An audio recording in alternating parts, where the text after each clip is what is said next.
Hey, everybody, welcome back to Jet. Just English Talk.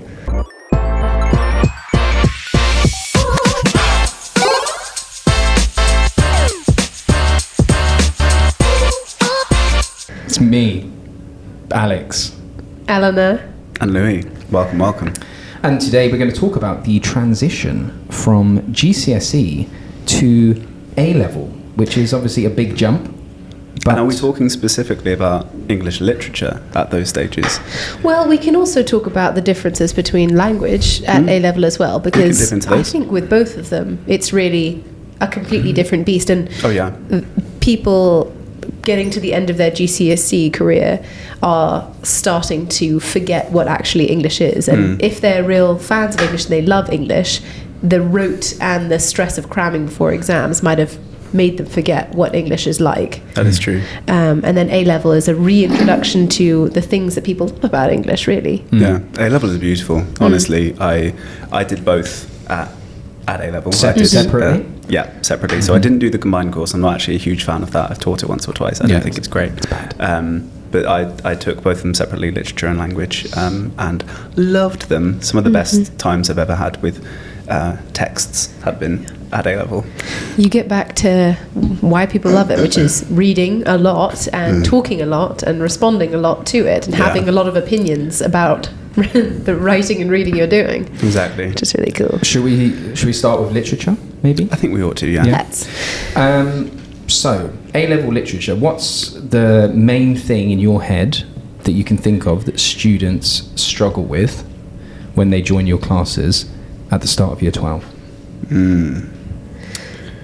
Elle starts off. Well, for those of you who've joined the Key Stage 5 free streams for English from My Headspace already, we do talk about this at the beginning of every topic, talking about the transition as one of depth and breadth. So something that is much more independently guided. You need to be much more intrinsically motivated and interested in the subject in order to do well in it than you can at A-level or at GCSE, where you can sort of learn off lines of argument that your teacher gives you or that are sort of conventional for something like Macbeth, which is taught so broadly amongst so many students that there are sort of a finite number of arguments about it for the GCSE.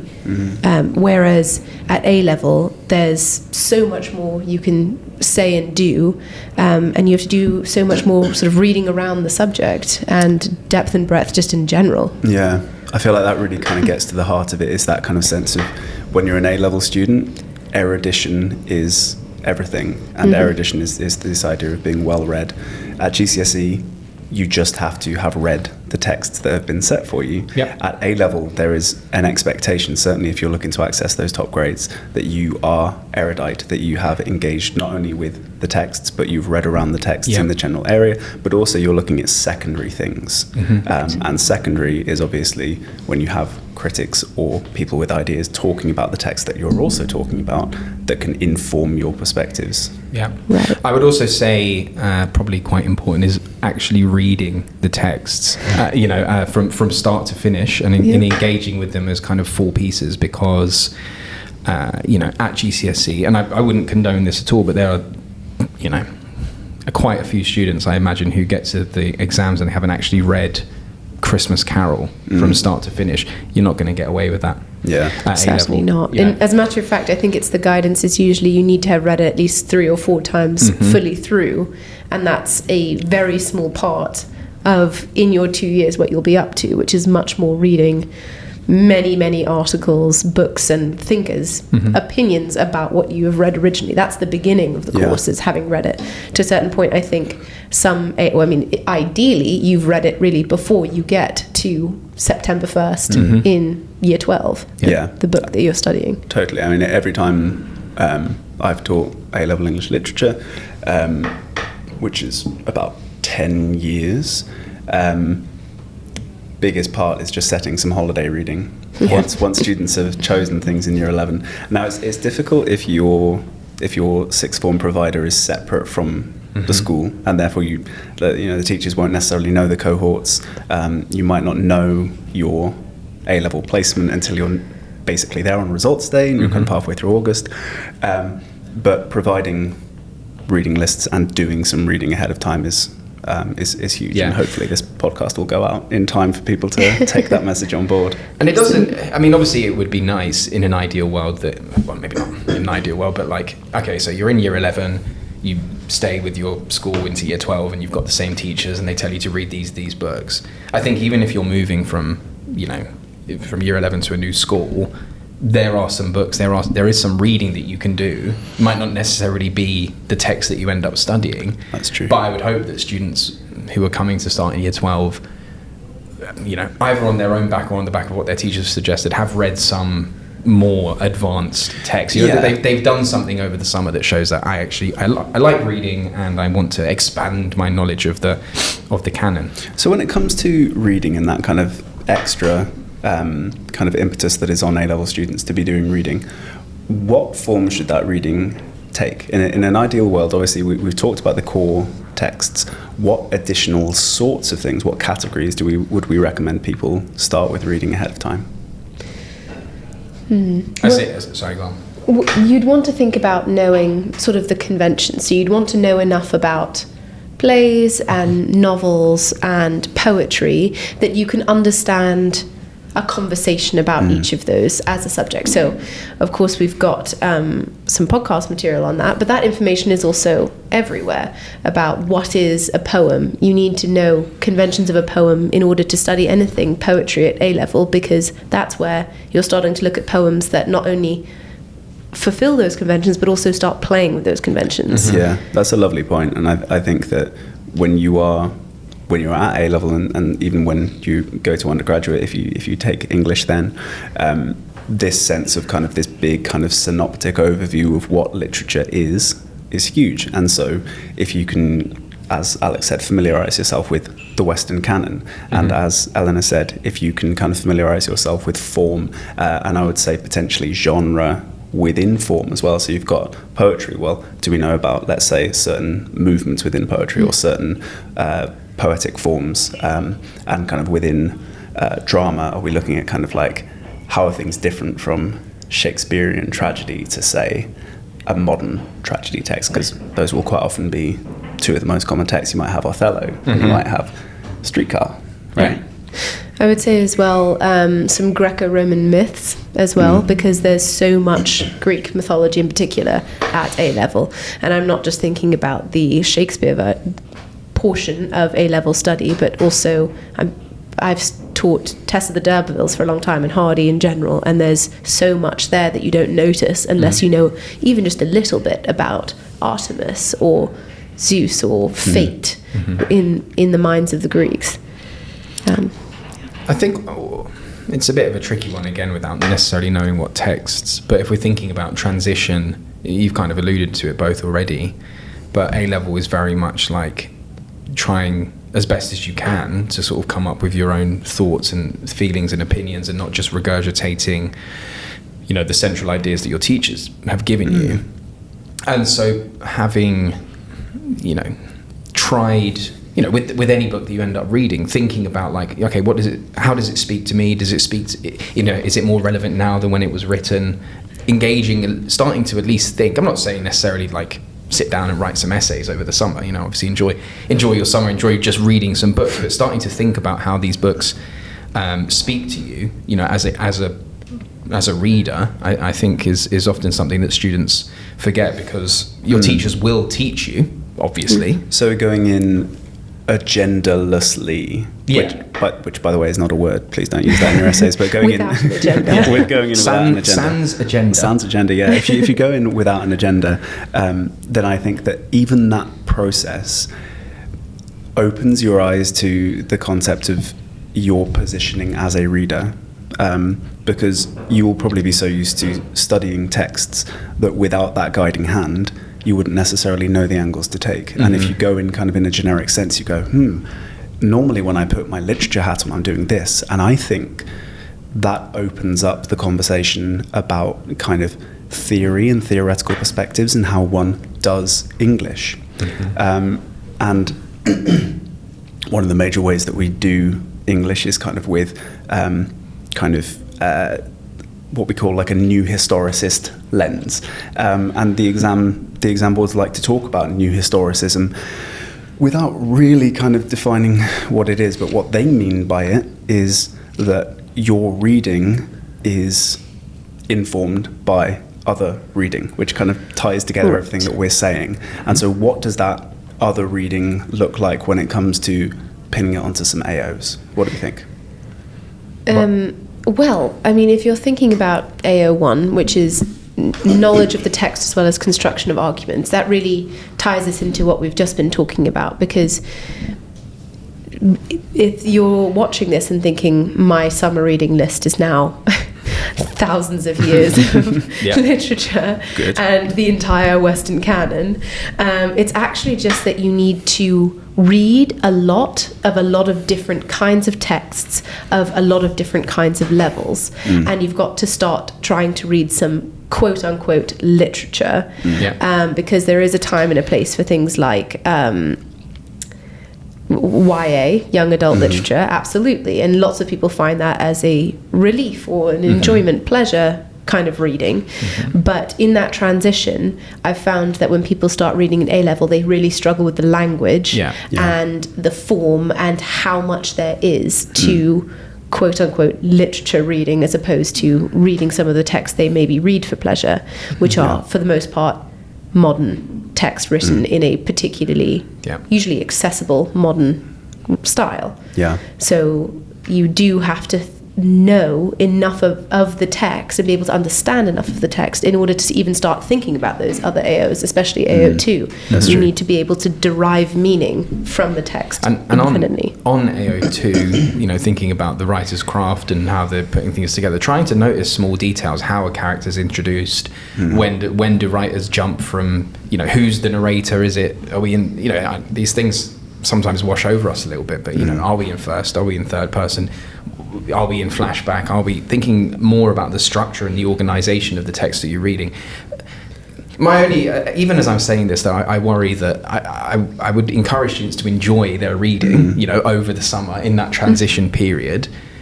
Again, trying to challenge yourself, not sitting in anywhere comfortable. I'm not saying that every single time you finish the chapter, you sit there and you go back over and you try and spot, like, you know, where did they do this and this and this? But having some awareness, things that jump out to you, that like, oh, that's actually quite interesting, the way that they've, you know, introduced this obstacle that this character needs to overcome, or whatever it might be, because that's going to help you quite a lot when it comes to thinking about the texts as constructions as opposed to just stories, which is enjoyable too. Like, you know, you can read for pleasure whilst also reading kind of deeply and thinking hard about what you're reading. I mean, for me, that's where a lot of the pleasure does come from, rather than just kind of a detached escapism. It's very much kind of like I'm enjoying this authorial craft and I'm really getting into the nitty-gritty and going, oh, I just love the way Adichie writes, or whatever.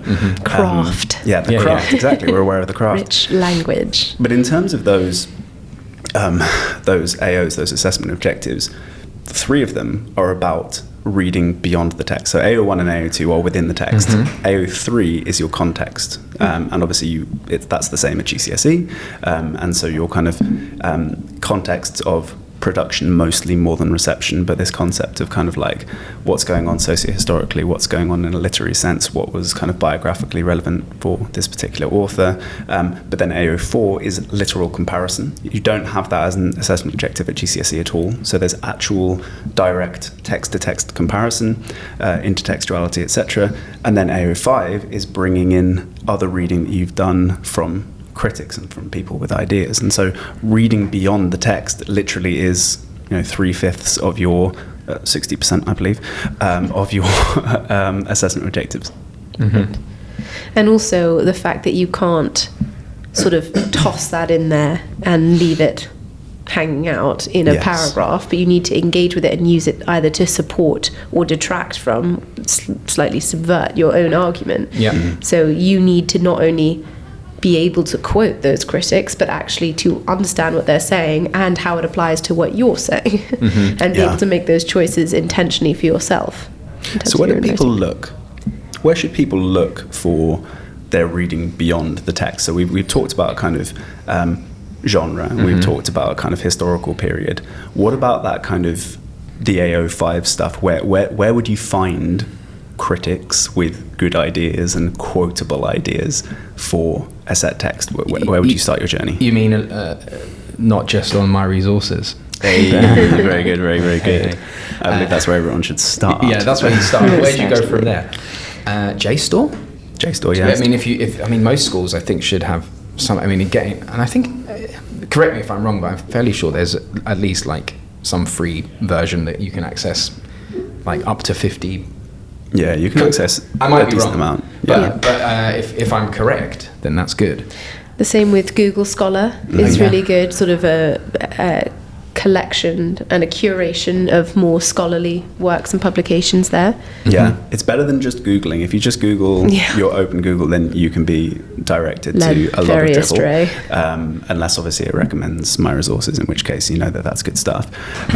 You want to be looking for articles that are written about a text. So for example, not a blog post, not a reflection or whatever Substack on it, but you want something that has been published, has been reviewed, and is citing its sources. So you're looking in literary journals, you're looking in published essay collections. A really good place to start with a lot of text is just your kind of your Cambridge Companion, or it's kind of like, I like to think of it as like the Wikipedia level of starting reading. And when you start reading around the subject, you start with this kind of like broad strokes, not very deep, just kind of giving an overview of things, and then you go, oh, well, that's going to make me want to read this because it keeps coming up in this overview. It's clearly a significant and important text. And if you're noticing, for example, light and dark in A Streetcar Named Desire, most certainly people over the last 100 years have also noticed that and have spent their time writing about it and reflecting on it as well. So there are very specific points you can support in your own arguments with that. I would also, I mean, I agree, like for the higher level stuff, like the referencing and the kind of literary journal, I think that there are certain art sections of newspapers where people have engaged with productions on stage of these things, you know, like even I'm thinking, for example, The Guardian is a good example of an organization that sends, you know, reviewers to go and see like a new version of Othello, for example, and the commentary that they provide on the interpretation, whilst not necessarily being like immediately quotable, is a good way of understanding how audiences respond to texts in new ways. It's also free context as well, isn't it? Because you're going, well, this is a modern production which has interpreted it this way for a modern audience. So you've got your AO3 box being ticked there a little bit too, right? Yeah. And then you're also thinking, if you know enough about, for example, if we're thinking Shakespearean contemporary audience, then contrasting that to the modern audience and the current zeitgeist, how is Othello responded to today in contrast to how it would be responded to in the time. Which is what we call a context of reception. And at A-Level, one of the ways that it differentiates between GCSE and A-Level for context for AO3 is you are expected to consider this notion of a context of production, which is everything that was going on around when the text was made, but then contexts, plural, of reception, which is the audience response and how that has often changed over time. Shakespeare's obviously the easiest example of that because there's a good 400 years of change to think about. Yeah. Another thing, if we want to think about AO5, is that you don't have to agree with critics. It's important to read a lot of different critics, but you'll notice as you keep reading them that some of them have diametrically opposing views. And they're the best ones to have, right? Very helpful, because if you're looking to advance your argument or add nuance to your argument, you want to think about, for example, making a counter argument. And someone like Coleridge's famous Iago's motiveless malignity, you may think that Iago has very good reasons for why he does what he does and why he behaves so appallingly. And for the record, that line of motiveless malignity is not an essay. It's literally a line. It's a marginalia that he hand scribbled in his lecture notes for a lecture he was going to deliver in a series about Shakespeare. You know, a passing comment, like some of the things that I've written in my margins before have not been you know, worthy of quoting. For example, I feel like I need to share this one because it's so great. When I went to university, I found one of my A-level texts, and the line in the text was, it was the 24th of December, right? And I'd glossed that. I'd put a little marginalia and just said Christmas Eve. Yeah. Yes. High level insight there. In 200 years, someone might quote you on that, Louis. I hope they do. I hope they do. That would be a lasting addition to the conversation. For those at home, marginalia is just things found in the margins as well, which is an entirely separte study. It's really cool. And a great cool word. Yeah, excellent word. Marginalia. It seems like a lot of what the assessment objectives are doing, a lot of what the exam boards have done, is kind of twofold. Number one, to justify English literature as a field of study, a legitimate field of study that you can take beyond GCSE to A-level and to undergraduate and go, this is proper, and so therefore it has to have rigor. And to have rigor, it needs to have methods, so kind of literary theory, and the literary theory is built into those things. So like concepts of reception is basically like reader response theory, and context is basically like cultural materialism and new historicism, and kind of AO2 is more like formalism and blah blah. So it brings in all of these kind of literary theories to kind of go, here are the methods to legitimize this, and then on top of that, here are the other voices in the field to legitimize what we're saying. So very much of what is going on with how the A-level is built is around making English seem like a proper subject and not just, you read for fun, because reading is fun. Nice. Well, should we summarize by each giving one snappy piece of advice to a GCSE going into A-level student for what they can do in that transition period? Yeah. Okay, I'll start off because there's one fresh in my mind. Go for it. I think consider the concept of habitus, which is from very snappy, Louis. That's incredibly snappy. Concept by it will be snappy. There was a philosopher called Bourdieu who basically said that when you read a lot, you build up expectations, and then everything new that you read is pitted against those expectations. And so what you're doing as a conscious reader is going, how does this develop, inform, reinforce, or challenge my expectations that I already had about literature before this point? So always be aware of your habitus. Thank you. Al? I think just read. You, That's at three. this point in transition, you at this point in this transition have this moment where you are just a sponge of content that you can absolutely take in so much and learn so much and be exposed to so much, and then you get to talk about it. And the more you know and the more you talk in lessons, which is again so important for A-level, you've got to just try out your ideas. So that means reading, thinking, writing, experimenting with. Don't be afraid to throw out a theory in lesson. All those people who at GCSE say, I don't know if this is a bit of a stretch. It never was. It was always just a really cool bit of analysis that they'd come up with. Do that more and you'll become more confident. Nice. My piece of advice is, if you can, go and see a play. Just to see, because quite often at GCSE you would have studied probably Macbeth or Romeo and Juliet and spectacles. Hopefully, if you're lucky, you were able to go and see those. If you haven't and you can, I would advise go and see a play and just watch something unfold. Doesn't necessarily have to be anything that you're studying, but just kind of get into a theatre and watch a play. Yeah, see it in its truest form. Precisely. Dare I say, attend a slam poetry night so you can hear poetry in its original oral form as well. Yeah. Or an amateur stand-up if you're allowed in. Yeah. Why not? All the different art forms. Yeah. Amazing, Give them a go. In short, consume art voraciously. Yes. Nice. See you next time. See you then. Bye.